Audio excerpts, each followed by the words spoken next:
শবে বরাতের মতো এত বড় সওয়াবের কাম, তারপরে মিলাদের মতো এত বড় সওয়াবের কাম, এগুলো আমরা কেন করব না? প্রিয় ভাই, সব করবো না এই কারণে, যেহেতু আল্লাহ রসুল তা করেন নাই, সাহাবায়ে কেরাম তা করেন নাই।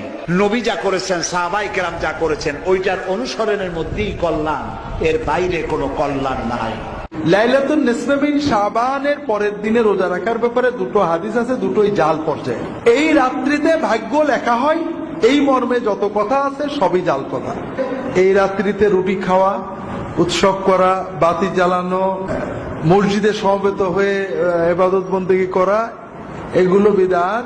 সবে বরাত টরাত এগুলি কিছুই নাই। এই রাতের কোনো খাস ইবাদত নাই।